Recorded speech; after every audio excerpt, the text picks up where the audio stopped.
اللهم لك الحمد كما أنت أهل فصل وسلم كما أنت أهل وافعل بنا ما أنت أهل فإنك أهل التقوى وأهل المغفرة لا حول ولا قوة إلا بالله العلي العظيم أعوذ بالله من الشيطان الرجيم بسم الله الرحمن الرحيم إنا نحن نزلنا الذكر وإنا له لحافظون وقال الله تبارك وتعالى في مقام آخر ولقد يسرنا القرآن للذكر فهل من مدكر صدق الله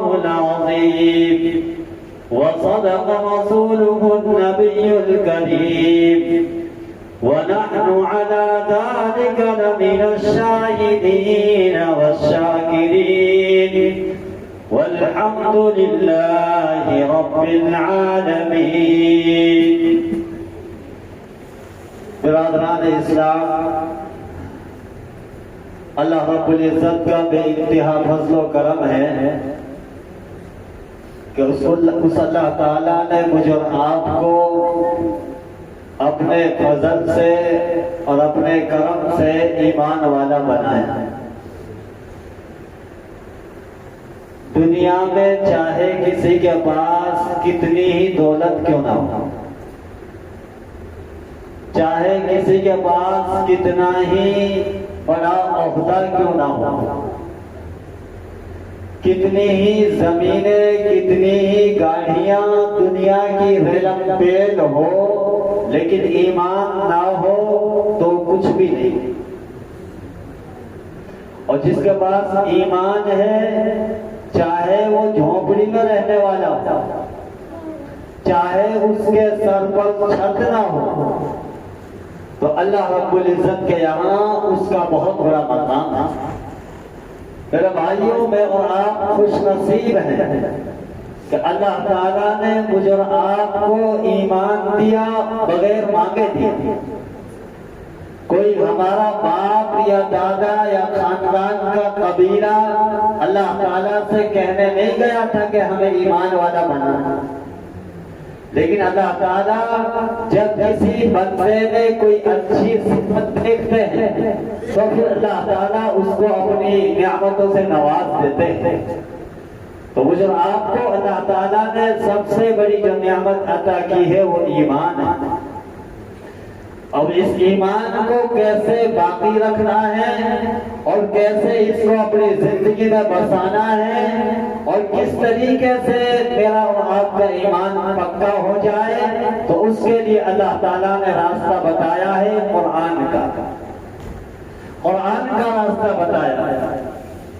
بھائی، دنیا میں اگر ہم کسی کو کوئی کام کے لیے بھیجیں اور اس کو ساری چیزیں ہم نہ دیں اور اس سے کہیں کہ پورا کام کر کے آنا ہے، تو وہ پورا کام کر کے نہیں آئے. بھائی، ہم نے کسی کو کسی دکان کے پاس بھیجا کہ بھائی آپ پہاڑ جاؤ یا پھر جاؤ یا دہوں جاؤ اور یہ کام کر کے آ جاؤ. اب ہم اس کو جیب سے کچھ نہیں دے رہے، نہ اس کو کرایہ دے رہے ہیں، نہ اس کے لیے کوئی گاڑی کا انتظام کر رہے ہیں، تو کیا وہ کام کر کے آئے گا؟ نہیں آئے گا. تو اللہ تعالیٰ نے مجھے آپ کو پیدا کیا، پیدا کرنے کے بعد انسان کے لیے جن چیزوں کی ضرورت پڑتی ہے زندگی گزارنے کے لیے وہ تمام چیزیں عطا کی. اس کے بعد اللہ رب العزت نے دنیا میں کیسے جینا ہے، کیسے رہنا ہے، تو قرآن مجید اللہ رب العزت نے مجھے آپ کو عطا کیا. اس قرآن نے آدمی کے جب ماں کے پیٹ میں رہتا ہے اس وقت سے لے کر آدمی جب تک قبر کے اندر جاتا ہے اس وقت تک کے سارے مسائل کھول کھول کر بیان کیا. کھول کھول کر، ایسا نہیں کہ کسی بات کو جو ہے چھپ کر بیان کیا ہو یا کسی بات کو گوگلی طور پہ بیان کیا ہو، بلکہ کھلم کھلا بیان کیا ہے. اب یہ اور بات ہے کہ میں اور آپ نہیں جانتے تو یہ ہمارا قصور ہے، یہ کسی اور کا قصور نہیں. بہرحال قرآن مجید کی مناسبت سے میں اور آپ یہاں جمع ہیں. اللہ کرے کہ مجھے بھی صحیح ڈھنگ سے اور اپنی رضا کے لیے بولنے کی توفیق عطا فرمائیں، اور آپ حضرات کو بھی اللہ تعالیٰ عمل کی نیت سے سننے کی جو ہے توفیق عطا فرمائیں. قرآن کس کو کہتے ہیں؟ قرآن مجید کی تعریف قاضی عبداللہ بن عمر البیضاوی، اسی طریقے سے ملا جیون رحمت اللہ علیہ، انہوں نے نور الانوار کے اندر اور تفسیر بیضاوی کے اندر اسرار التنزیل کے اندر قرآن مجید کی تعریف یہ کی ہے: القرآن منزل علی الرسول والمکتوب فی المصاحف والمنقول عنہ متواترا بلا شبہۃ. یہ قرآن مجید کی ان حضرات نے تعریف کی ہے. تو قرآن مجید کی ان حضرات نے جو تعریف کی ہے اس میں 3 باتیں ہیں.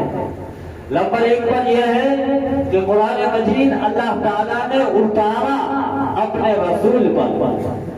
یہ کہنا بہت آسان ہے کہ قرآن آیا، قرآن اتارا، قرآن اللہ کی طرف سے رسول کو دیا گیا، یہ کہنا آسان ہے. لیکن جب آپ اس کی تاریخ کو پڑھو گے کہ قرآن مجید کے آنے سے نبی کریم صلی اللہ علیہ وسلم نے کیا پاپڑ پیلے ہیں اور کتنی محنتیں، مشقتیں اور آفتیں، مجاہدات، ریاضات اللہ کے نبی علیہ السلام پر آئے ہیں، وہ آپ اندازہ نہیں لگا سکتے. کیونکہ آپ کو معلوم ہونا چاہیے قرآن مجید اللہ رب العزت نے پہاڑ سے کہا تو اس نے کہا کہ میں برداشت نہیں کر سکتا، زمین سے کہا کہ میں برداشت نہیں کر سکتا. جب اللہ کی اتنی بڑی بڑی مخلوق، پہاڑ جو اپنے اندر ایک جماؤ رکھتا ہے، جو اپنے اندر ایک وزنی چیز رکھتا ہے، وہ یہ کہتا ہے کہ میں قرآن کے وزن کو نہیں جھیل سکتا. زمین جو اتنی چوڑی چکلی ہے وہ یہ کہتی ہے کہ میں قرآن مجید کا وزن نہیں جھیل سکتا. لیکن اللہ رب العزت اللہ کے نبی علیہ السلام کے سینے کے اوپر قرآن کو اتارتے ہیں تو میرے بھائیوں اس سینے پہ کیا تکلیف گزری ہوگی اور اس سینے پر کیا مشقت آئی ہوگی. کیوں؟ اس لیے کہ اللہ کے نبی علیہ السلام تو ایک انسان تھے اور انسان کے اندر کتنی طاقت ہوتی ہے اور آپ جانتے ہیں. اللہ کے نبی علیہ السلام یہ بیان فرماتے ہیں کتاب بخاری جو قرآن مجید کے بعد سب سے بڑی کتاب کہلاتی ہے، وہاں سب سے پہلے امام بخاری علیہ الرحمہ عنوان قائم کرتے ہیں: باب کیف کان بدء الوحی الی رسول اللہ صلی اللہ علیہ وسلم. پھر اس حدیث کو بیان کرتے ہیں. حضرت عائشہ رضی اللہ تعالی عنہا یہ بیان فرماتی ہیں: یأتینی الوحی، میرے پاس وحی آتی تھی. کیسے آتی تھی؟ مثل سلسلۃ الجرس، گھنٹی بجنے کی طرح آواز آتی تھی. اور بعض دفعہ وحی آتی تھی تو ایک فرشتہ آتا اور وہ فرشتہ ایک انسان کی شکل میں آتا تھا. وہ مجھے قرآن مجید سناتا تھا، میں اس قرآن مجید کو یاد کر لیتا تھا. اللہ کے نبی علیہ السلام سے پوچھا گیا کہ جب گھنٹی بجنے کی آواز آتی اس وقت آپ کو زیادہ تکلیف ہوتی یا پھر وہ فرشتہ جو آپ کے پاس قرآن لے کر آتا تھا اس وقت آپ کو تکلیف ہوتی تھی؟ اللہ کے نبی علیہ السلام نے فرمایا کہ جب گھنٹی بجنے کی آواز آتی تھی وہ اشد علیہ، وہ اتنی سخت ہوتی تھی اور اتنے جو ہے شدت والی ہوتی تھی کہ میرے بدن سے پسینے ٹوٹ جاتے تھے، میرے بدن سے پسینے نکل جاتے تھے، میری پیشانی بھاری ہو جاتی تھی، میرا بدن نڈھال ہو جاتا تھا. میرے بھائیوں یہ قرآن مجید اللہ تعالیٰ نے اپنے رسول پر اتارا اتار کر ساری جو تکلیف تھی اس کی، جو سارا وزن تھا اس کا، وہ اللہ کے نبی علیہ السلام کے مقدس سینے نے برداشت کیا ہے، اور اس سینے سے یہ نکل کر مجھے آپ تک اللہ رب العزت نے اس کو شفا بنا کر بھیجا ہے۔ ورنہ میرے بھائیوں، اگر یہ قرآن ڈائریکٹ اترتا امت کے اوپر تو امت کی زبانیں جل جاتی، امت کے بدن پھٹ جاتے۔ کیوں؟ اس لیے کہ اللہ رب العزت یہ فرماتے ہیں لو انزلنا هذا القرآن على جبل لرأيته خاشعا متصدعا، کہ اگر یہ پہاڑ پہ اتارا جاتا تو پہاڑ وہ خشوع حاصل کر لیتا، وہ تسطع حاصل کر لیتا۔ خشوع کس کو کہتے ہیں؟ خشوع کہتے ہیں جھکنے کو، کہ اگر پہاڑ کے اوپر یہ قرآن مجید نازل ہوتا تو جھک جاتا، زمین کے برابر ہو جاتا، یا پھر اس کے اندر تسطع پیدا ہو جاتا۔ کس کو کہتے ہیں تسطع؟ تسطع کہتے ہیں کہ کوئی چیز ہو اور اس چیز کے اندر آپ بارود وغیرہ یا کوئی ایسا گیس وغیرہ اس میں بھر دو تو جو وہ چیز ہے وہ پھٹ کر ایسا ہو جاتا ہے۔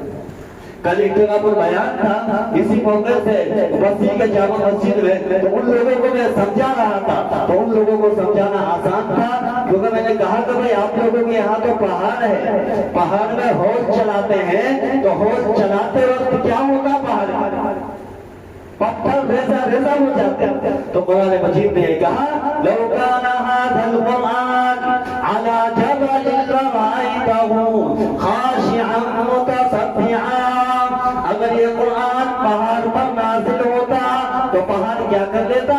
اپنے وجود کو ختم کر لیتا۔ میرے بھائیوں، احسان مانو اس نبی کا جس نبی نے اس قرآن کا سارا وزن اٹھا دیا، ساری تکلیف اٹھا لی، اور اس کے باوجود یہ قرآن ہمیں پیار اور فرمایا شفاء للناس، کہ لوگوں کے لیے اس میں شفا ہے۔ اگر کسی کو کوئی بیماری ہے، وہ الحمد پڑھ کے کسی میں دم کرتا ہے تو اللہ تعالیٰ اس کو شفا دیتے ہیں۔ سوال ہوتا ہے کہاں گئی اس قرآن کی گرمی، کہاں گئی اس کی شدت، کہاں گئی اس کی حرارت؟ ارے بھائی، اس کی ساری حرارت اور اس کی ساری شدت وہ اللہ کے نبی علیہ السلام نے برداشت کر لی۔ آگے کیا فرمایا؟ فرمایا وَالْمَكْتُوبُ فِي الْمَصَاحِفِ، قرآن وہ ہے جو لکھا گیا، جو لکھا گیا، کیونکہ قرآن مجید کی جو سب سے پہلی آیت، جو سب سے پہلا جو قرآن مجید کا ٹکڑا اترا وہ ہے رَبِّكَ الَّذِي خَلَقَ۔ 5 آیتیں ہیں سورۃ العلق کی، سب سے پہلے وہ اتری، اس کے بعد یا ایھا المدثر وہ اترا، اس کے بعد یا ایھا المزمل اترا۔ لیکن ہم جب قرآن کھولتے ہیں، قرآن میں دیکھتے ہیں تو سب سے پہلے سورہ فاتحہ آتی ہے۔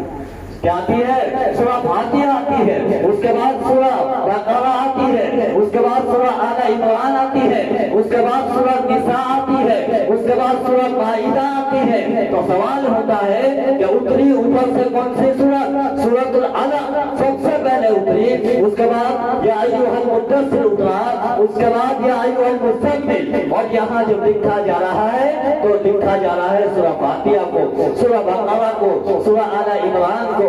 میرے بھائیوں، یہ قرآن کسی ایرو گیرو نے نہیں لکھا، یہ تو اللہ کے نبی علیہ السلام نے جیسے صحابہ کو بتایا اسی طریقے کے مطابق اس کو لکھا گیا، اسی طریقے کے مطابق۔ اور آپ یہ سمجھیں کہ اللہ کے نبی علیہ السلام کے جو صحابہ تھے انہوں نے اوپر نیچے لکھ دیا، نہیں نہیں نہیں نہیں، جیسا اللہ کے نبی نے بتایا کہ اس آیت کو یہاں جوڑو، اس سورت کو یہاں جوڑو، اس رکوع کو یہاں رکھو، تو اسی ترتیب کے مطابق اس کو لکھا گیا ہے، کیونکہ اللہ کے نبی علیہ السلام تو لکھنے والے ہی نہیں تھے۔ وَلَا تَخُطُّوا بِيَمِينِكَ إِذًا لَارْتَابَ الْمُبْطِلُونَ۔ قرآن مجید کے 22 کے اندر اللہ رب العزت نے فرمایا کہ نبی جی آپ لکھنے والے نہیں ہیں، صحابہ نے لکھا، اور یہ صحابہ نے اپنی مرضی سے نہیں لکھا، اللہ کے نبی علیہ السلام کا جو طریقہ تھا، آپ نے جو بتایا تھا اس طریقے کے مطابق اللہ رب العزت نے جو ہے اس کو اللہ کے نبی صلی اللہ علیہ وسلم نے اس کو لکھوایا۔ 2 باتیں ہو گئی کہ اللہ کی طرف سے قرآن اترا، اور کیسے اترا میں نے آپ کو بتایا کہ کتنی شدت اور تکلیف کے ذریعے امام احمد بن حنبل رحمۃ اللہ علیہ الشیبانی ایک بہت بڑے محدث ہیں.